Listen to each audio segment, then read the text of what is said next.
right. Here we go. Welcome back. Watch fans. We have an incredible show for you today. We're going to be introducing an auction house that may be very new to a lot of collectors, especially in the US, and that is Future Grail Auctions based in Singapore. And we have live with us, we got Ali Nael, the CEO in Dubai right now, and we have Mohsin coming to us from Singapore headquarters. Welcome, gentlemen.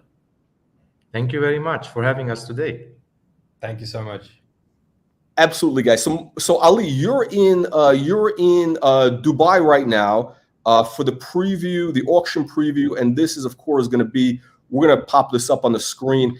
That's the PATEK, kind of the specialty auction, which is going to be September 14th. And I think what we're going to do is we're going to have actually a live preview tomorrow. We'll actually show the watches live. Maybe we'll go, if we have time, we'll go through some of the highlights today. But what I really wanted to do for today is kind of introduce collectors to Future Grail, what you guys are doing. So with that said, Ali, can you tell us a little bit about Future Grail, the background of the auction house? When did it start? And what you guys specialize in? Thank you first for all the audience today. Future Grail is established based on experience, our own experience in the auction world as collectors. Of course, before we started business in retail and watch retail and secondary market at two-tone vintage, we always looked at the opportunities in the market, and we always loved vintage watches at that time. So we focused on vintage watches for a very long time until 2 years ago, we decided, Mohsin and I, to start building our own auction platform, because the experience I had in the last 15 years was not always very rosy. So we used these experiences, traveling all around the world, bidding on very seriously on every auction, like 10, 20%, 30% of every auction we bid on. So we're very serious buyers in the market for a very long time, but we also decided to go to the other side of the world, and become the ones offering these watches to the world, but with a little bit of a twist based on our experience in the auction world. So I think first is the fees, and second is the expertise and the details provided to the clients. We wanted to provide a transparent platform, but also provide a competitive fees for our clients, to bid on the platform. Okay, so you guys, you started out as dealers in the in vintage watches, right? And by the way, the company name was Two-Tone Vintage. Yes. Two-Tone. Are you a fan of Two-Tone? Are you a fan of Two-Tone watches? Actually, I'm fan of two-tone dials. I'm very, very in love of two-tone dials. Especially Patek Philippe and Audemars Piguet, vintage Audemars Piguet, or vintage Vacheron. They made some amazing two-tone dials. I'm completely obsessed with that. Also the pink on pink. As you see, always pink on pink. We have. We're gonna bring this up. Actually, you have a few in the auction we're gonna bring up, but. I'm actually a fan of two-tone. I love the 70s, 80s. I'm just, it's controversial.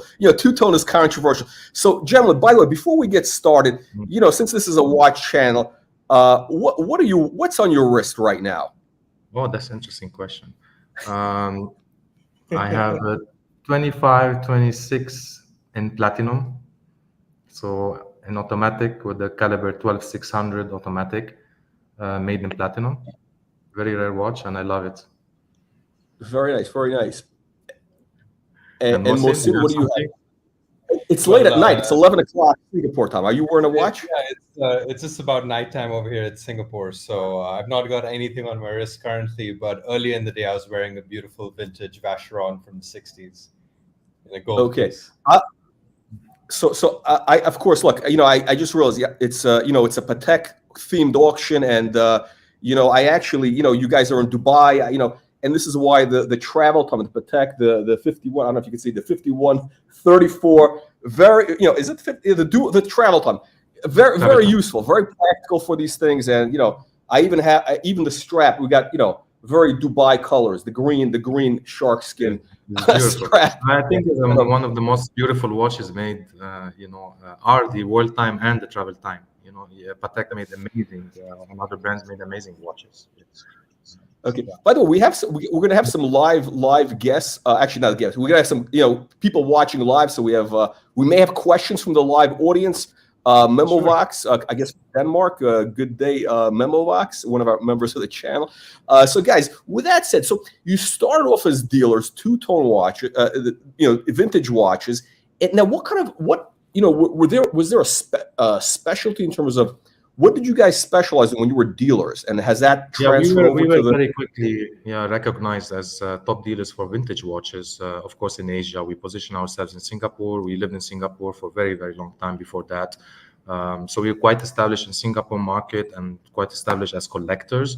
And then that knowledge, that experience, we shared it with our clients. We opened a retail shop and built it up from nothing. And then we built, but actually we really on the back 10 years ago, we already thinking about how to enter the auction world. And of course, it always looked like it's a very big thing, but it's doable. And we are very technology driven. So we decided to build our own platform. That's very important because to build your own platform, it takes years. And this is exactly what we did. So we started a couple of years ago. We hired our own team, our own IT team, big team. And then we started building our own platform. That's for a reason. Like you said earlier, what differentiates you? Actually, what differentiates us is this, because we want to make our mark in the watch industry and create a transparency. Because I myself, 12 years ago, when I decided to start buying vintage watches, actually it was very challenging to get expertise, to get details, to understand how the dial is made, etc. So I had to hire an expert, an advisor. And get to understand these things and travel and see how the dials are made, how the cases are made, to start to understand and train my eyes how to do the vintage watches for my own collection. So for me, I always believe if you spend your own money on something, you will learn quite quickly, because when you make a mistake, you will beat up yourself. So we use all of these kind of things to try to promote to our clients that we will protect you. We will guarantee the watches, we will guarantee the movement, we will guarantee what we are proposing to you. But unfortunately, the market was not following our lead on that, and we wanted to change it through the auctions. And that's very important, very, very important for us. The market is potentially way bigger than what it is today in the vintage, modern, and independent auction world. And we believe by providing the transparency and competitiveness and visibility, make your decision making quick and efficient without concerns. We believe that we can grow the market together with the collectors all over the world. Okay, so a couple things I want to address. So you brought up, so you have your own, so the bidding takes place on your own platform. So in other words, the technology, the kind of the back end, and we're talking about watches. I'm not a tech guy, so I'm not going to get too into it. But there is a lot of like third-party platforms. But essentially, when somebody's bidding, they're going to be bidding live in your sale. And I want to ask you, your auction, it actually takes place. There's a physical auction with an auctioneer, and at the same time as the online. It's online only. So actually, the bidding started. It will close on the 14th, but actually the bidding started. We like online auctions for many reasons.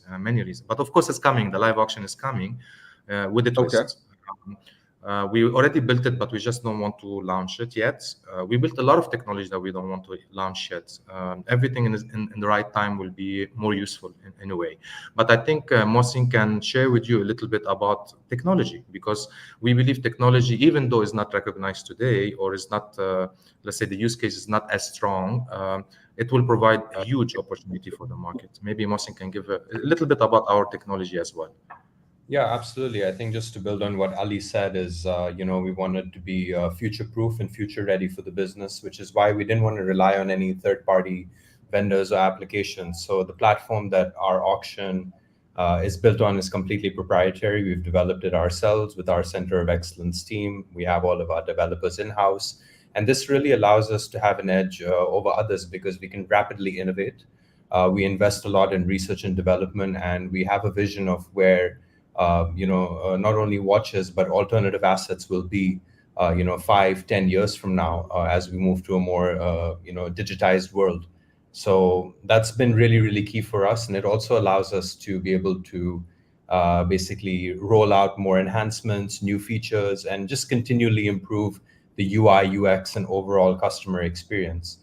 For us, customer success is at the center of everything that we do over at Future Grail, and being able to deliver a superior auction platform and the best-in-class experience for our customers is front and center for us.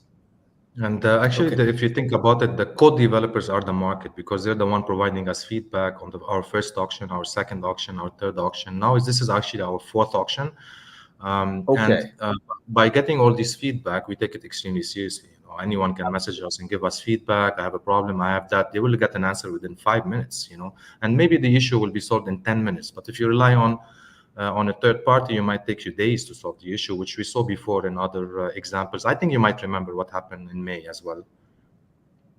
Yeah. So by the way, I have to say that, one of the things, my background is like, in the finance sector, and, people are very, they're very responsive.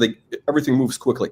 In the watch space, I have to say, I call a lot of companies, auction. You guys actually respond very quickly. I think the fastest response I've ever received. I reached out to you and you responded right away. And most people, it's very, I don't know what, it's very slow. So kudos on that. The site, obviously, I went to the site. It's very clean. The photos, the photos are really good. They're crisp.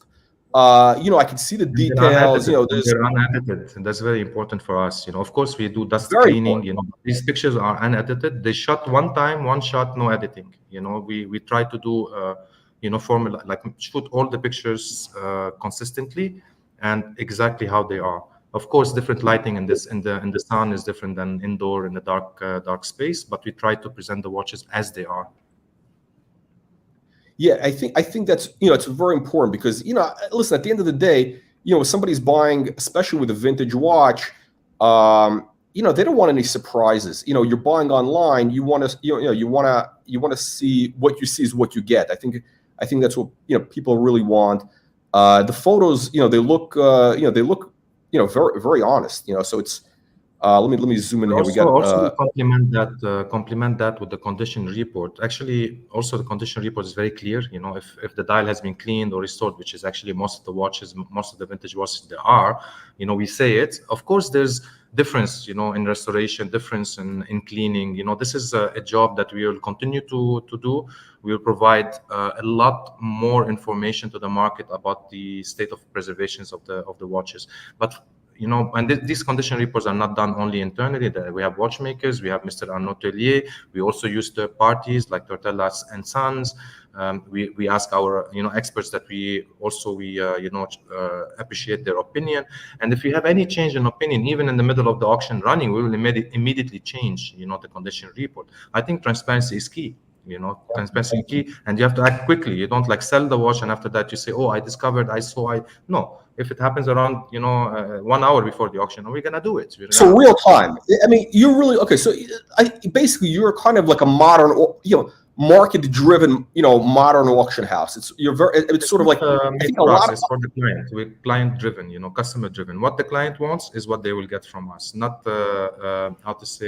vague description or vague condition or edited pictures. We want transparency. These are the things we face ourselves as collectors, and honestly, I don't think any collector should pass through the headaches that we pass through to build collections, all over the world for ourselves and for our clients. We stand in between to try to protect you as a client, and if you have any problem, we are there always for you. 5 years from now, 10 years from now, you're gonna find us. That's very important for us. And also, just to build on that, it's also about equality for us. Is we treat every client the same. We give everyone the same amount of respect. That's why you could be a client bidding on a $5,000 piece or a $1 million piece.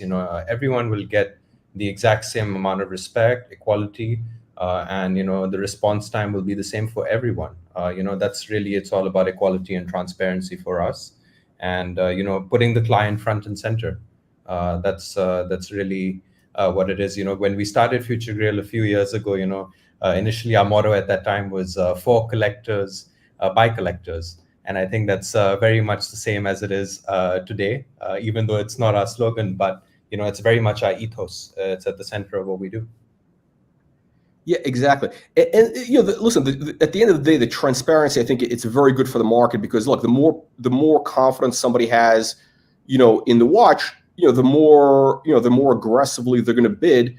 And, it's just there's more, the transparency is very good for markets. It's like, I think a lot of auction houses, they definitely need to catch up to this because it's good for everybody.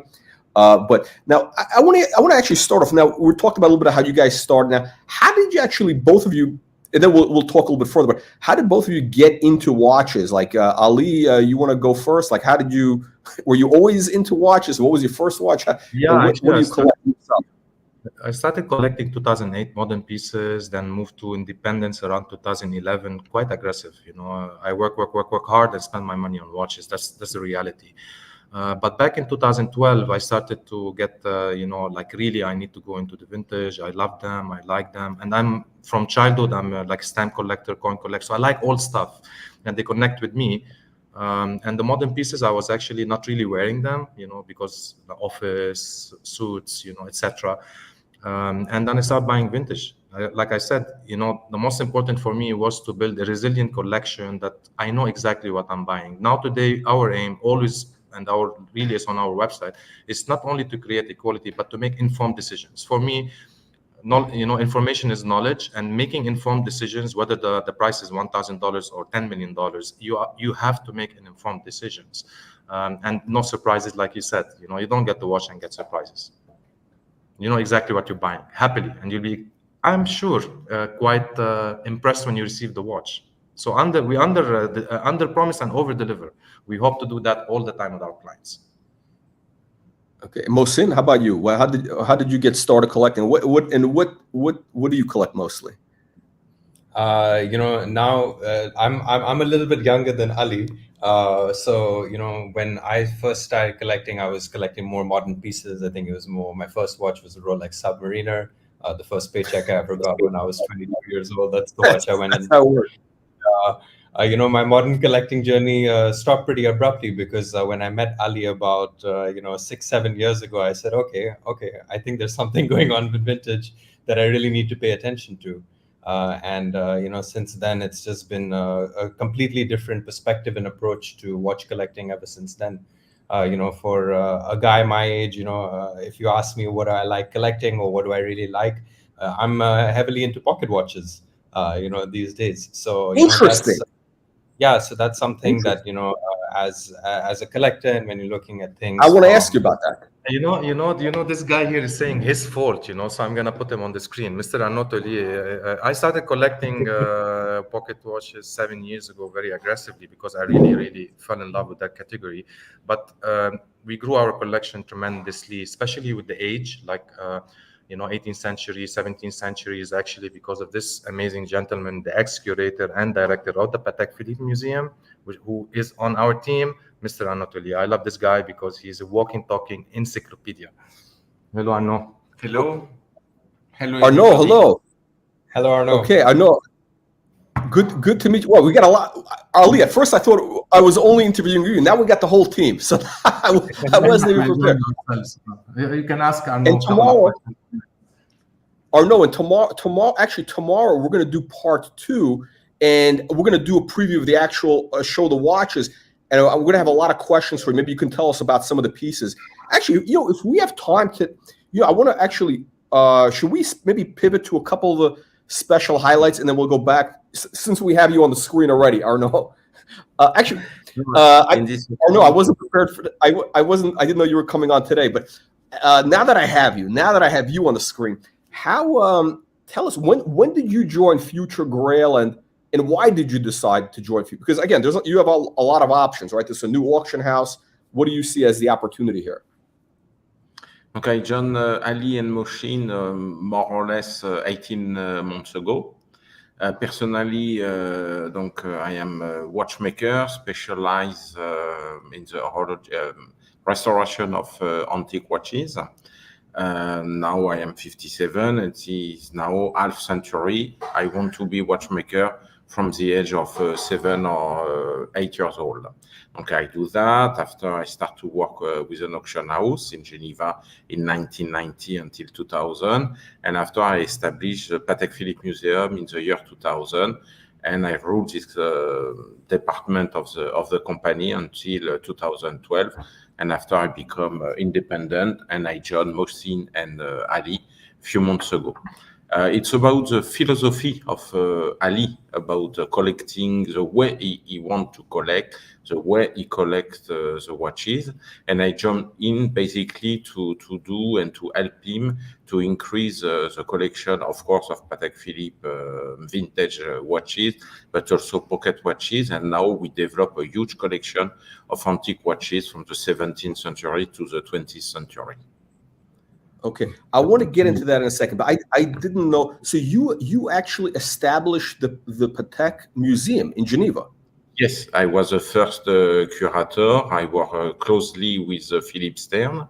Donc I start with them in the year 2000, and I work with them until 2012. Okay, and you know what's interesting? So actually, Future Grail has its own museum in Singapore. I'm going to ask you about that later, but. Now, Arnaud, do you recognize the background that I'm in? Yes. Oh, yes. My goodness. What is it? Yes, there's a historical shop in Geneva, in the building, the historical building of Patek Philippe, the Napoleon III style furniture. The safe.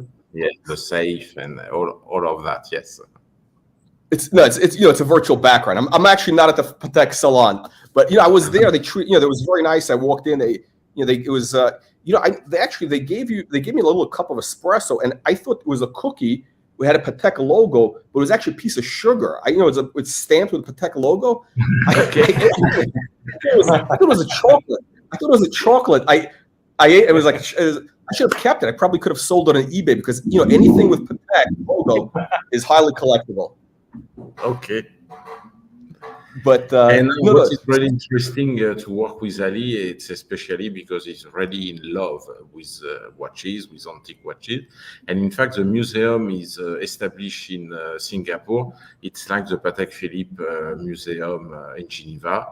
Same quality, less quantity of pieces at the moment, but every day, every week, Ali is all time in rush to find a new treasure to add in his collection. Okay, hang on a second. We got the site. Yeah, we're not really loading all the watches yet here. It's quite a big effort because we have hundreds of watches not online yet. But we're going to populate next month. I was on the site earlier because I think you're redoing it because I saw you had a lot of stuff. There was the stuff in the museum collection. I saw. It should be there. It should be there. Check the leg now. Oh, it should be okay. But I want to, since we're talking about pocket watches, I want to kind of get all of your.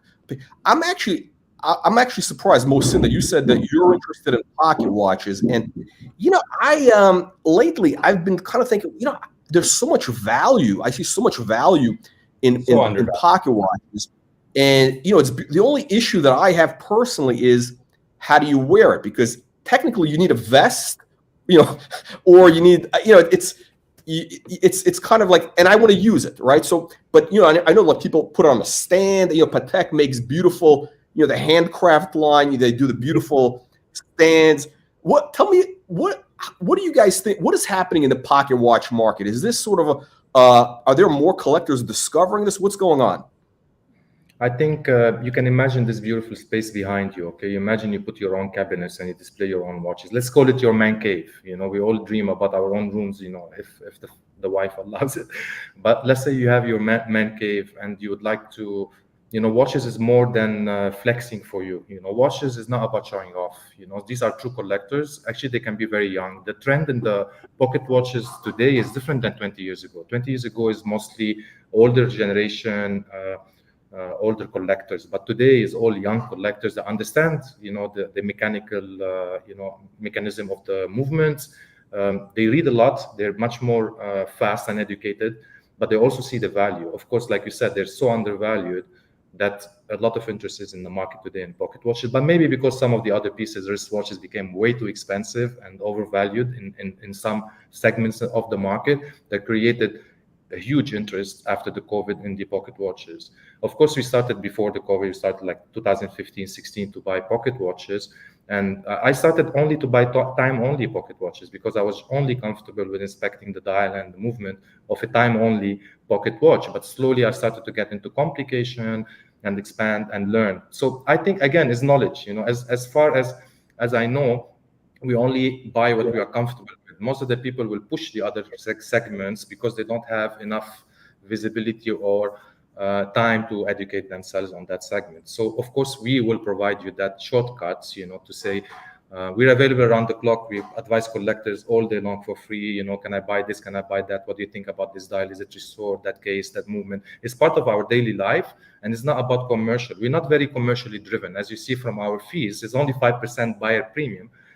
So very important. I'll be very okay. So one of the things, so essentially your auction house, you do 5% buyer premium, and the seller, the consignor, also 5%. Pays only 5%, right? Flat 5%. That's okay. It. No hidden fees, no, whatever, no hidden fees. Let's put it this way. The reason for that also. We struggled as collectors. Let's say we buy a watch in the auction, let's say 100,000, okay, just as a number. Okay, we pay 125, 126 today. But honestly, it also takes maybe 2 or 3 years for you to realize this premium, at least to break even, sometimes, especially with watches that are quite stable. They don't have that, the volatility, just stable. Like I call them Coca-Cola stock, very boring, but very stable and always going up. You will need time to realize. So if, you cannot just buy a watch and if you need money after 1 year, sell it, you're going to lose, So we wanted our clients to make this decision making faster, so they can buy and sell faster if they want to, without having that. So we believe we will have volume, and volume will justify the premium. But just to return go ahead. Yeah, just to return to your basic question, how to wear a watch now. A lot of people wear an e-watch and a vintage watches, but remember, I am enough old to have met Mr. George Daniels, for example, a few times in London, and every time he wear a George Daniels wristwatch on the wrist and a pocket watch. If it was not a George Daniel pocket watch, it was a Breguet watch in a 2-piece or 3-piece suite. Now also you have a lot of fashion designers start to reborn the Gillette, and now I already see brands like Richard Mille or the Marc Piguet, and they now restart to sell a lot of pocket watches. Actually, LVMH just released a watch today, pocket watch. Interesting. Yeah. True. So it's interesting. I almost forgot. So right. So there's several ways to wear a pocket watch. And by the way, we have to discuss this. I mean, this is not a fashion channel, but we have to discuss the practicality, because the more ways people can use the watch, the more demand, right? So traditionally it was the vest or the gilet, right? That was the tradition. But there's also you can actually put it in the jacket on a chain, which is a small pocket is made for a pocket watch. And it's jeans, exactly. This is for the pocket Levi. Watch. Yeah. It's for the on the Levi 5, the jeans, the little pocket in the front. I think people think of it as a key pocket. It was for a watch. That was originally what it's for. So actually, one of the first clients that bought. This is interesting because we talk about fashion. Just to remind me of the first client that bought a watch from us. Okay, 6-7 years ago. So he came to the shop and then said, Ali, I'm going to Paris Fashion Week. He's a fashion designer. I need a pocket watch for my new suit. So he brought the suit to the shop, take the suit, change it in the VIP room, and say, okay, fit me. So it's very, very. It can be also that you are daring, you're fashionable, and I think we realize in fashion and in anything, everything come back. Every fashion. It's everything. Listen, I mean, it's everything. Whether art, everything goes. And I think so. I mean, I've been looking for a pocket watch, but one of the things, again, because I'm a little bit particular, I gotta have it on a chain, because I don't want to keep it in a drawer. I want to actually wear it. I want to get the right chain length so that goldsmith in the world in the US. That's goldsmith. You go to New York, what's called the street, 6th Street, right? Yes. And then you can. 40. I want vintage. It's got to match. Yeah, it's got to match. But I think it's an incredible opportunity. And also with jeans, I mean, you can wear, I mean, it dresses up a pair of jeans. But Ali, to your point, I think one of the beauties of a pocket watch is a very, especially with very, some of the incredible pieces out there, art pieces, you can have it just set up a beautiful display in your home, in your man cave, whatever, kind of like my Patek Philippe salon over here. And especially with a Patek, Arnaud, you can talk about this. The way Patek does those stands that they do for the watch now, for the handcraft. I mean, that's designed for private enjoyment, to have it on your desk, and you have it in your office somewhere in the background. You walk in there and like you see a lineup of this, and it's like, wow, you'll never see this anywhere else. It's fascinating, actually. The pocket watch, the feeling that it gives you. Okay, same like maybe a vintage wristwatch, or even in 80s. I mean, it depends what you like, right? But the pocket watch has something. It has so much soul, so much life, and the beauty is they are preserved in very good condition. So, of course, there will be a lot of bad watches in the market, but a lot of the pocket watches are preserved in amazing condition, and maybe Arnaud can share why. I mean, it's common sense. Remember, in the 19th century, early 20th century, you have two types of watches, because at the time they were not with a crystal glass. It was mineral glass, and this glass can be broken easily. But at the time, they are enough intelligent to produce watches, pocket watches with cover to protect this glass. Now, don't be afraid to wear a pocket watch today. If you choose what the English people call hunting case, it's like a watch with, of course, the case back, but also a cover to protect the glass, the mineral glass. And of course, you can, like they do in the past, personalize your watch with engraving, your cipher, initial, and a lot of things, very fun. And as soon you open the watch, can be a conversation piece with your friend, with your girlfriend, and you can start to talk about horology and other conversation just by a watch. I mean, if you maybe scroll down, I just want to show you one of the watches. Okay, maybe. No, it was lot number 4, for example. Lot number 4. Okay, what is that? No, lot number 3. Oh, I was going to ask you tomorrow. I love this design. This is an incredible. I love the design of the watch. It's such a modern-looking watch. This is what, 1940? It's a tuxedo. Tell us about this watch. Tuxedo watch, basically. This is a typical dress watch from the 90s. They start to produce very thin pocket watches in the 1930s, 1940s, 50s, and you can wear easily in a cocktail party evening, this type of watch. But very thin watches, like they do today, ultra thin watches, like we see by Bulgari and other maker, Richard Mille and Constant Chaikin, also was ultra fashionable in 1820s. They call that a bagnolet or reversible caliber, and the watches was less 1 millimeter thickness. Everything coming back, fashion coming back, and but you take small watches also. Small watches. Some 6-7 years ago, I used to tell everybody all the buy small watches because they're gonna come back. In fashion always. But I have to admit, they laughed at me. I'm the only one that used to. Listen, they're laughing at me. I've been telling. I was on the channel, been saying small watches, Patek Philippe, 1960s Patek, and everybody's laughing because they were all into. Oh, it's got to be 40 millimeter. It's got to be manly size. But here it is fashion, So I mean, we don't laugh about fashion. That's for sure. Trends go and come, but the basis of fashion or of things always come back. If you're patient or not, that's a different thing. We are very patient, very extremely patient, and we do ask our clients to also be patient because we do consider watches as an investment vehicle just to preserve our money. Okay, maybe we don't look at returns, as much, but we would love to at least preserve the value. It's an asset. It's definitely an asset. And not paying too many premiums. So first, make an informed decision. Don't pay too many premiums with us. And then, if you made the right decision, you'll fall in love with the watch. You will really, enjoy having that piece in your collection. Because most of the time, if you buy something we're not convinced or it's not the right design or, it's just, let's say, 1 hour love, we'll always sell the watch, Exactly. Now, Arnaud, I want to ask you tomorrow. I want to go through some of the watches in detail. But what I find, and what's interesting is a lot of these pocket watches, they do come in actually different sizes. Some are smaller, some are very, this one is 45 millimeter. So there's different. People need to kind of, if you're used to watches, it's dimensions are different. But one of the things I find again amazing about the pocket watch kind of space, if you will, is that you have. Hang on, here. Is that you have some? Again, you got some beautiful watches, and you also have some incredible value in complicated watches. Like for example, Patek Philippe. You got a perpetual calendar minute repeater. Right, and by the way, the first watch we showed, I mean, that's was a 5,000 to 10,000 estimate, which is, I mean, that's almost melt value. Trust me, we will pay more ourselves, much more from these estimates ourselves for these watches. That's for sure. But this watch particularly actually is very interesting. We don't put the provenance, but many experts, including Arnaud, John Goldberger, Auro.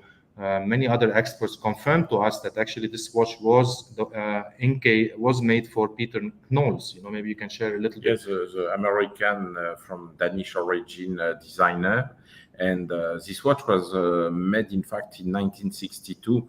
The year was born the first perpetual calendar self-winding wristwatch made by all horological manufacturers. It was a reference 3448, and the look of this pocket watch and the new, at the time, new wristwatch was very close and very modern for the time. Now, this one was made on special request from this gentleman by Patek Philippe, and they use a movement from the 1870s, one of the first perpetual calendar pocket watch made by Patek Philippe, and after the recase with, at the time in the 1960s, very modern case. And this one is a hunting case. It's easy to wear a watch like that because you will not break the glass. Okay, so this watch was so this is also recased later by Patek. Yeah. So Patek knows the one that asked Patek, can you give me a perpetual minute repeater? And then they basically recased a movement that they had from 1870. So actually, if you look at the movement, it's amazing. The third picture, it's just an insanely beautiful movement. Of course, extremely high finish by Patek. Maybe you can explain a little bit about this movement material. The brass. This one was made in brass. It was gilt. The quality of the balance is really nice. It's what we call a compensated balance. And of course, you can see on the border from me on the left side, the two hammers who stroke the elapsed hours, minute, quarter and minute already elapsed to give you an indication by sound of the time. If you hold this watch in your hand, you'll be very impressed. It's big, it's very heavy, and it's solid, very rigid. The weight is something like 160 grams for a pocket watch. A regular pocket watch of this type is about 100 grams. Here you have a watch for more of 160 grams. Okay, now I want to ask you. So this watch. Okay, so the estimate on it is. Hang on, let me back. It's 100 to 200, and this is it's a perpetual calendar minute repeater, right? So the high estimate is only important. Historically important, of course. That's very important for these watches. And how about a modern Patek minute repeater goes for what, north of 500,000, or going into the perpetual minute repeater? Yeah, I mean, come on, and perpetual minute repeater is over 500 for sure. Just over a time 500. repeater is time only minute repeaters are like 400 plus, right? 400,000 plus US. Yeah, 420 Swiss franc probably, or something like that. But actually, even an entry Calatrava today in the what is it, like 34,000 Swiss francs is an entry point, and you can see in our catalog 40 wristwatches that or maybe 30 of them are valued less than the entry point price in Patek today. So of course there is value, even if the watch is someone look, oh, but this is simple Calatrava, why is 50,000, why is 100,000? These watches are actually quite undervalued in a way, based on our estimates, of course. And tomorrow, I think we'll be able to show the watch. Now, very important, are we going to be able to, or no, are we going to be able to hear the sound? I want to be able to hear that sound of the minute repeater. of course. That's the. explain how it works this type of watches. Okay, no, that's very important. So I mean, so there's incredible value. I think again, it's just like people were laughing. They said, "Oh, smaller case watches," the Cartier crash. Everybody was laughing at those watches, a few years ago. Can I share a story with you? I'm sorry to interrupt you, but I want to share a story with you. Just a few weeks back, one of the retailers, in Asia, the CEO of one of the retailers, so we were discussing about, he came and visited our museum. Of course, he was in a way shocked because he didn't know that something so serious is in Singapore. But he told me actually he sold his first pocket watch, ever in his career. Just a few weeks back before we met, and he showed me how much that watch was sold. It's not very complex work and complex watch. It was 1.4 million Singapore dollars, so over $1 million for that watch. So a modern collector today is willing to pay $1 million for, in my opinion, a simple watch from retail. So you can imagine it was a modern watch. Just made one of the nice brands, but it's not Patek. And he paid $1 million for that pocket watch. So for me, this is just one of the confirmations that actually this market is coming. Because of course retailers and brands are. But this is not the aim of our auction to introduce only pocket watches. This will come because we have a lot of things to share with the market about pocket watches. Our idea is to present something extremely unique, well described, and well condition reports, very clear. And extremely rare, So of course we are looking forward for the support of the market on these extremely rare watches. We know we cannot offer exactly the same examples anytime soon, for years maybe to come. I know because some of these watches been with us for a very long time, and we will not be able to replace them. That's for sure. Okay. Now you do auctions. So going forward, how many auctions per year are you planning? We will do 4 big ones and then things in between, like thematics in between. That's our aim. Last year we did 2 auctions. This year we already did 2, and we do have some surprises for the last quarter. Okay, so the upcoming sale, which is September 14th, the Patek, that's a thematic sale. So what we're going to be looking at tomorrow is a thematic. It will end on September 14th. Okay. Oh, so it's live now. I guess we call it timed auction. People can bid now, but the auction ends. Okay. Question for you. What happens with these auctions? You have what is it called? When it's online, you have people with a sniping. They come in at the last second. Do you have does the auction extend if it's somebody comes in at the last? What happens? How does that work? Marcin? Yeah, we have dynamic bidding embedded into the platform. So there will be, if there's the last minute sniping, as you said, there will be a reset of 3 minutes for those lots. Yeah. To extend. So every 3 minutes, if they bid within the 3 minutes, we extend it for another 3 minutes. So make sure that you don't miss the lot, of course. Yeah. Okay. We got Arnaud, do you know Christian Lass? We got a question from the audience. Yes, of course. I know Christian. He worked with me at the PATEK Philippe Museum for 4 or 5 years. He worked before, after training in the horological school in Danish. He come in Switzerland. He do the watch step, and he worked with Vianney Alter in Sainte Croix, something like 60 kilometers of Geneva. And after he joined me in the museum to become the restaurateur of antique watches in the museum. Okay. Oh, so he's Danish. He do a really nice watch now, great watch. But this is my main problem today. All the good young watchmakers want to become independent watchmaker, and to make the restoration of antique watches.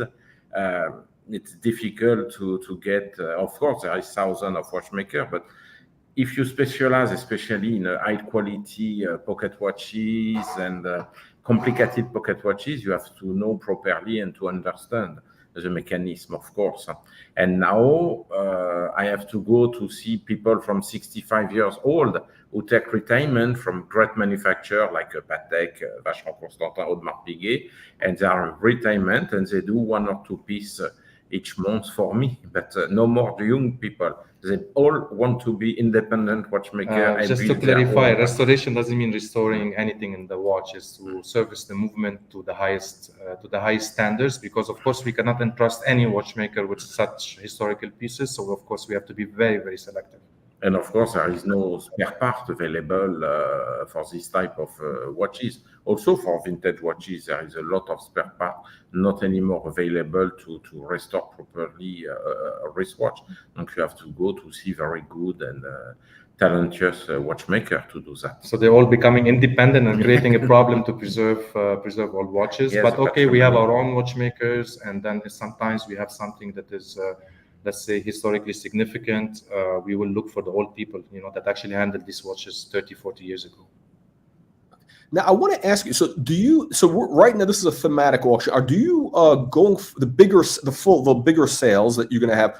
Do you also offer modern pieces, modern watches? You can look at our past auctions. We do modern independent. We do very, very well in modern and independence. Of course, obviously, because modern independents need the premium more, to be lower. Okay. Because the gap, between the buy and sell is not very big.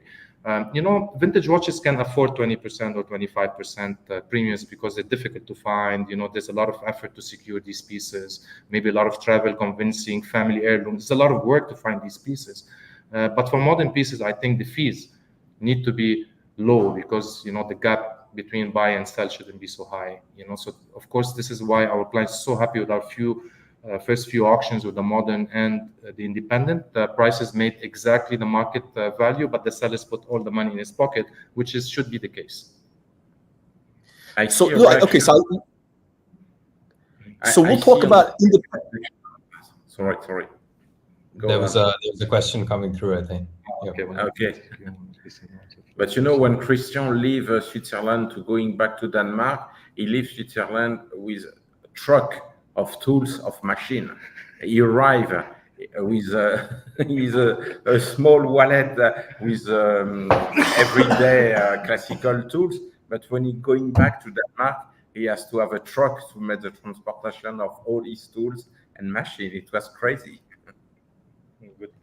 No, so it's interesting. So you do very well. You're saying with independent brands. That's something there's also a lot of interest in now. Like maybe we'll talk about that later. But actually, while I have you, what are the hot independent brands that you see kind of like there's a lot of interest? Like, is it MB&F? Like, what are the brands where you see kind of collectors? We cannot even catch up sometimes. Things changing is very personal. Sometimes some collectors upset with the watchmaker, then suddenly that brand doesn't do well for a few months. So it's a bit like very personal. It's extremely personal, and we find it challenging it is very personal. Like I ordered an independent watch February last year. After 1.5 years, I asked the watchmaker, "Hey, you told me 1 year. Where's the watch?" He said, "November next year, 2025. I don't even reply him. I don't want. It's disrespect. You see, so they're under a lot of pressure. Independence. We should, try to understand them. But things are changing quick. It's too personal, and the independent watchmakers, they're very sensitive. They love their work, so we have to be very, very considerate, in our dealings with them. So just an advice for collector: be considerate with these watchmakers. This is their life work. But I think things change. It depends on innovation, because some amazing watchmakers from the past, they're still creating amazing watches today, but they're not the hot brands anymore. There's newcomers that have this, but also extremely well educated and smart. So they're more business minded, let's say, more business educated than the older watchmakers. So it creates a good opportunity in the market. Who do you consider like? If you believe in a brand, just buy the watch. Because you never know. It might be the next FP Jones or the next MB&F or the next. Okay. So who do you think? Can you name a couple of brands that you think could be the next? FP Jones can have that type of. I think today the biggest buzz around Bannon, right? The new brands, the design, the shaped watch. With Acrivia, of course, who is actually one of the most important young watchmaker. Fantastic. His brother too, also, who will become good. After you have people like Julien Tixier, who has his own workshop in Vallée de Joux, and he started to make cooperation with Dominique Renault, who was with Renault Papy in the 1990s, one of the independent workshop, and after they become part of Audemars Piguet. And Julien Tixier also made a cooperation with Furlan Marie. Donc basically, they produce neo-vintage watches with quartz movement, but now they launch a perpetual calendar. There is several. I don't want to, how you said that in English. There is a lot of talented people, and if I start to give you some names, I will forget some other names, and they will be upset after me. But there is so many. No, it's very interesting because, you know, I kind of compare the watch. Not only in Switzerland, as you can see, Christian Lass, okay, he worked for a few years in Switzerland, going back to Denmark, but there is also in France, in Germany, but you have also in Japan, and now start in China, a lot of young talented watchmakers. I meet few people just before COVID in Shenzhen, and now when I see what they do now, and every year you will be surprised by new watchmaker from America, from old Europe, from Asia, and every place. To be a watchmaker, at the end, you need few tools. The machine, you don't need a huge manufacturer like it was in the past, especially now with a small machine, CNC, it become 1 square meters. In the past, it was 3, 4, 5 square meters to have to establish few machine. Now you can produce a lot of things with a good machine of small size, and you can place your workshop in any place in the world. But I want to add one thing. Independence will always, in a way, strive. You know, this is not a hype. You know, I think I really believe in that. It's not a hype, but we are completely against watches you buy at 100,000 and then after 6 months or 1 year is 1 million. We're you know, we just cannot comprehend these things. We don't participate in hypes. You know, we'll offer the market, the watches to the market. Of course, the market will decide to pay this price, but we will not advise our clients to pay too much for a watch. You know, but it is what it is. Market has established these prices. We as an auction house now have to follow these prices, but we cannot comprehend sometimes. You know, we cannot comprehend. Neither the prices in auctions that suddenly records every time. We cannot comprehend why and how. And also we cannot comprehend buying a watch or buying anything, you know, from a shop, anything in the shop, like any category, and not only watches, and going out and you can make on it 200, 300 or 500%. It just doesn't make sense. So there's a commercial interest around these watchmakers, and there's a lot of money and finance and you know, more than feeling sometimes. So we should not disregard the original believers in these brands, you know, that came and actually bought these watches before anyone believed in them. These are the true collectors, and still today all the manufacturers are amazing true collectors, but once you put commercial, there will be an inflation, like say in the value versus. It's very similar in a way to the art market. I want to ask you just one question about I want to talk about the independence, and then I want to get back into vintage. But again, I look at kind of the watch market. Almost, it's very similar in a way to the to the art market, right? Like most collectors have been focused on kind of the historically important brands or stuff that's been in the market, whether it's Rolex, Patek, AP, all that stuff, right? Sort of like, you know, people used to collect, you know, Impressionist, old master paintings, but the real innovation where things are is what's happening in our own time. And that's the independent watchmakers, right? The guys who are doing really the innovative, super creative things. I mean, and right now I think we're seeing this like explosion of creativity because, you know, Arnaud, as you said, sorry to mispronounce, Arnaud, as you said, because of the technology now allows you to, you know, operate in a small, with less stuff. Just you're able to, you have much more flexibility. And we're seeing, you just said like watchmakers in China, we're seeing you know, all over the world. In the US, I think there's a guy in LA, Los Angeles, right? There was the Josh Shapiro does the, you know, this everywhere, right? It's crazy. So thanks to collectors that are how to say, believing in these brands, and then how to say, giving a break also to these brands by buying their watches and then give them a push, to move forward and finance their businesses in a way also. Like, okay, maybe of course the subscription watches didn't start today. Started with the gondolo, 150 years ago. But already with Breguet in late 18th century. So the clients are always the ones financing the watchmakers at the end of the day, from historical point of view. Yeah. And again, it's just like art. All the great artists that were originally, financed by, the patrons, whether it was the Medicis, the popes, in Renaissance Europe, that supported these artists and, paid for all these paintings. And I think one of the interesting things, like you said, is with the independent watchmakers, is it's very personal. In other words, like you're really almost directly dealing with the artist, and they are artists, right? It's an artisan. Maybe even more because it's so much work involved. There's a lot bigger investment emotionally for a watchmaker than maybe it could be for a painter, because you might be able to create a painting in a day or two, but a watch. Yeah. Because it's personal, the watchmaker is willing to customize your watch because they believe they started the business because it's personal. So that's very important. Of course, big brands like Patek customize watches, but for who? For the people that we only see on TV, right? So this is for everybody. Independent watchmakers is not for one or two guys. It's open for everybody. Of course, there will always be special treatment for certain clients that supported the brand at the beginning, and to me, that's very fair. Very fair. They took the risk. The early collectors took the risk. Yeah.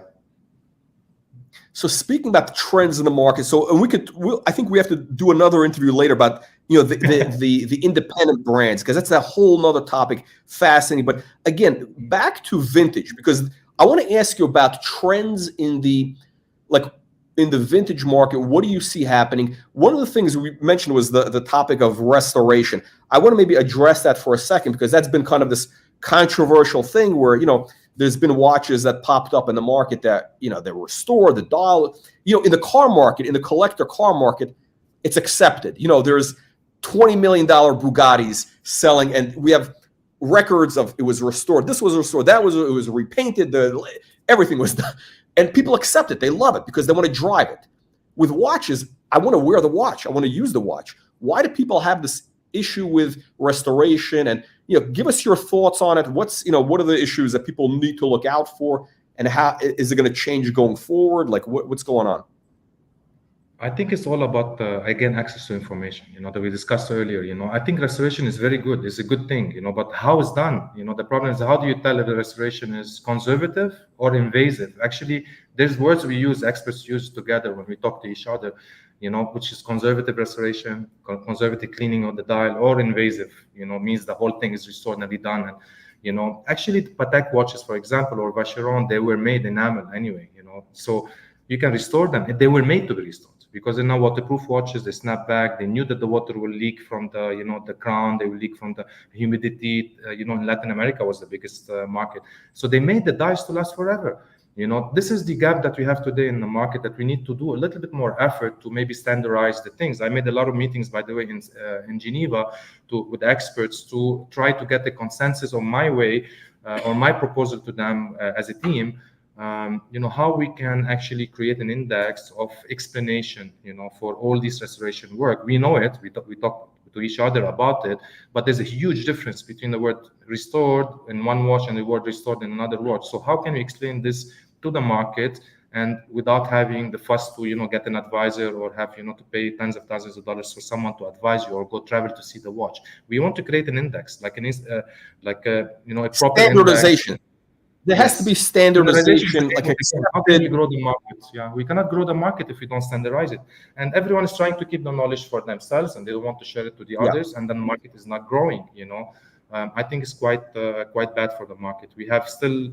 I'm 44 years old. I have still, a lot to give to the market. So I believe that we're going to leave our mark. Of course, if the market is willing to support us, of course, we're seeing huge support. You can tell Mohsin is so tired talking to people all day long, especially also in the US. So thank you very much for the US audience, for your, I always tell all our friends, all our clients, our friends anyway. So I always tell them the most daring people on earth to make a decision is the Americans, because it's in the culture. You know, you can actually change your mood. You know, say, okay, I don't want these watches anymore. Sell everything and buy something else tomorrow.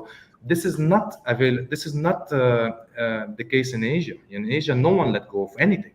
They just buy, and then when they sell, it's like they look shy. You know, it's like, oh, I have to sell. I need the money. You know, but in US, the culture is different. It's about trading, making sure that you don't lose money. Interesting. I was going to ask you, where do most of you're based in Singapore, right? So, but where do most of your consignments come from? Is it from Asia, Europe and Asia, Switzerland and Belgium and Germany, etc. But also, of course, Asia itself. In US, we get special stuff like a cover lot, you know, like from our clients, but we are yet to get big consignments from the US. That will come. Of course, we need to create awareness about our brand, what we are doing, you know, and then I think if you do a good job, the market will recognize it. But I really would like really deep to thank the US collectors for believing very early in us. Our first auction was filled with American bidders. Wow. And we really would like to thank you. And so it's interesting. It's actually, okay, Mohsin, go ahead. Yeah, and continue to get a lot of support from the US. You know, I was just telling Ali earlier today, you know, I said they're go-getters over there. You know, they know what they like and they really go for it. So, of course, we really appreciate all the support from the US market. Great clients. You know, actually, do you know Jim Rogers? He's living in Singapore, you know, famous American financier. Jim Rogers. We meet him all the time. We meet him all the time. You do? Yeah. Because he likes to attend social networking sometimes with, of course, good high people, and then we always meet up, have a drink together. Mohsin have a lot of good time with him before. Oh, that's funny. He's a great guy. I've done interviews with him. So does he collect watches? Is he a watch guy? No. I think he's just busy counting the. He's bullish on gold. Yeah. He's very interesting guy, Jim Rogers. So you know, because he moved to Singapore because he sees, you know, China, Asia. That's kind of the future. He wants to be. He's very happy. He's very happy and well established in Singapore. Yeah, he lives his thesis. It's fascinating. So I want to ask. I have a question for you. You know I just 1 minute. Tell us a little bit how did you end up to make Watch Reporter? my story is very boring. I mean, I was a collector, and you know, I see this. You know, I'm interested in content and watches, and you know, what am I interested in? I'm interested in vintage, modern. But my background kind of was in finance, so I look at watches. I don't look at it as an investment, but I look at it as I'm interested to know what is the price, what is the potential for the future. I'm interested in kind of making a bet almost. Okay, is this watch gonna, you know, be valuable in the future? Not because I'm going to make money, because you know, how much am I going to make on it? But it's fun. It's an it's like, you know, it's an intellectual challenge. You don't want to lose money. Can you predict the future? And it's interesting. But I wanted to ask you. So you guys are based in Singapore, but in terms of, you have a global audience, and one of the things that's, you know, you mentioned you want to get more consignments, you want to expand the brand. So right now you're doing kind of I'd call it maybe like a road show. You're doing a traveling exhibit. You're going around. You were in Geneva a few days ago, right? You were in Geneva. Mm-hmm. You're in Dubai right now. Now Dubai, and then we go back to Singapore. So we do Singapore, then we went to Geneva, then Dubai, then we go back to Singapore. Okay. Yeah. Is this going next forward? New York, so it's a promise because we discussed it today. So next preview, wait for us in New York. We're sorry, we really want to come, but just it's too tight. We believe it's crucial for us to come to New York. Okay, no, it's a big market. Yeah, it's a big market. So essentially, going forward, are you going to preview all the auctions, kind of like worldwide? You're going to take them on this tour for everything, or like this thematic? There's no point to exhibit a modern. You know, we just take amazing pictures and give condition reports of every scratch, every dent. You know, make sure that our clients are very comfortable. I think it's because of our fees, we cannot afford to travel on every auction. That's for sure. But for important auctions like this, we will definitely do that. For single owners or thematic sales, we would like to go because it's the experience is very important for the client. You know, it's not the one watch in a catalog and 100 watches. You're looking at one watch. You can find 100 ways to inspect that watch.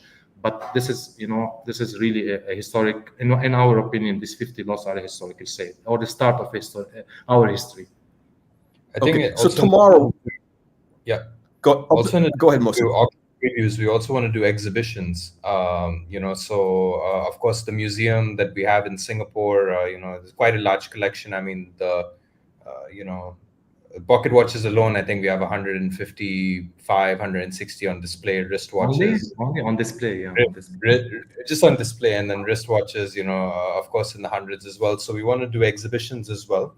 We want to share our passion. We want to show people that what we've done for ourselves, we can do for them as well. Through our curation and advisory. So we have some good marketing thinking. Good marketing thinking. We have some exhibitions planned, soon in some of the cosmopolitan cities in the world, but also some in new markets. We're looking also in places in Southeast Asia, like Vietnam, for example. It's a booming economy. There's a lot of collectors. There's some serious collectors in Vietnam. Yeah. High-end watches. They were in Geneva Watch Week. You can see quite a bit because this new generation is booming there. The new generation and the middle class is booming. Probably in Japan as well. Of course, that's an amazing market for vintage in particular. Collecting is in their it's in their genes. It's in their blood over there. So definitely exhibitions are also on the docket for us. We want to take the museum on the road. Also, we would like Arnaud to share more with collectors about the history of many brands that actually created what. Without them, there's no today. So we'd like to share these stories about watchmakers that basically 99% of the people never heard of, but they actually their names and their work is extremely significant for the horology. We will show these pieces on the road, and I will explain about these watchmakers and give talks about restoration, about preservation, and make sure that education is number one. It's non-commercial trips, so we'll travel, no commercial, nothing is for sale, and we just focus on education and touching and enjoying these watches with us. Of course, when the auction comes, it will be a commercial trip, and when the exhibition is on the road, means it's non-commercial trip.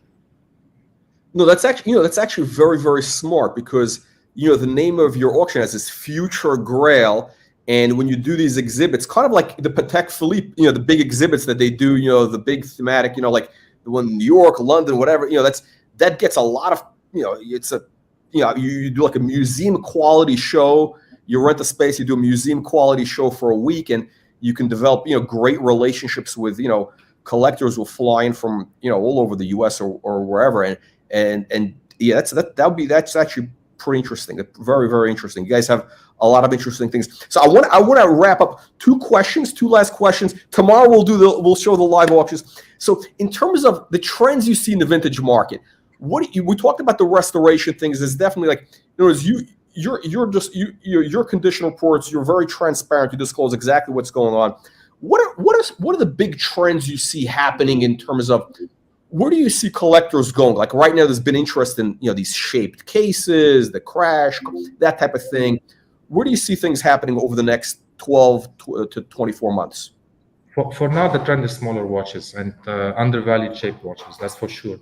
But I think after the correction in the market, which we knew is going to happen at the time, I think people realize they need to have a mix of everything. Probably start to imply, the financial, advisory that you should be diversified.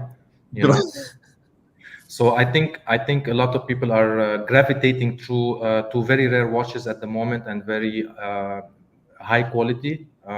And they come to realize that actually these kind of Pateks and rare Audemars Piguet vintage watches or etc. Vacheron, they provide amazing rarity and value. So I think the trend for the moment is growth in the vintage market, in my opinion. Overall, smaller watches, shaped watches, even oversized Calatravas, even to the, in our auction, there's 570s, for example. These watches never come to the auction. The last one come to the auction was 10 years ago. So the large ones also are very, very, very important pieces. Of course, it's reflected in their estimates. Like these kind of pieces, extremely important, very rare, maybe 3 or 4 pieces known.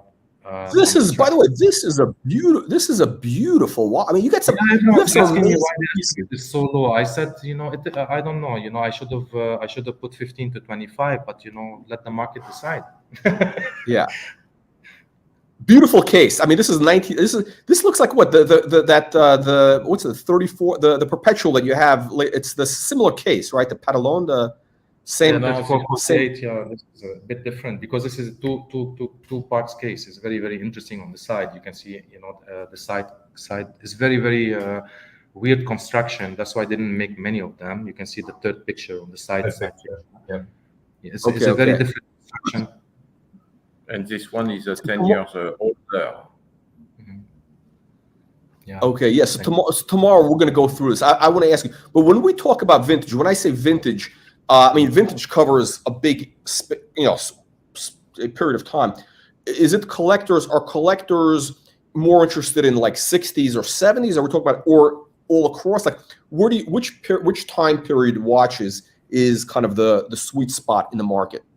I think now there's a big trend on the 70s and 80s watches, of course, as you see, because they're very fashionable, very shaped, very like King Midas or even 96 Calatravas. I mean, who believed that the 96 will become so hot? So it really depends on sometimes also influencers' interest. Create imagination and interest in people's minds as well. And then they will educate and they will get interested in it. So trends are actually really driven by the demand in a way, but also with what people are wearing, but I think now the trend is for value. Whatever is the value you believe is the value, you believe it's preserved value, not to like take a hit like the COVID. I think people will gravitate towards that first, So today for us, the value is in vintage watches, also in the 70s and 80s watches and in the pocket watches. We're not discontinuing the modern pieces. Please, I don't want the market to misunderstand us. We love modern pieces. We support. We have, selling. There's a place for everything.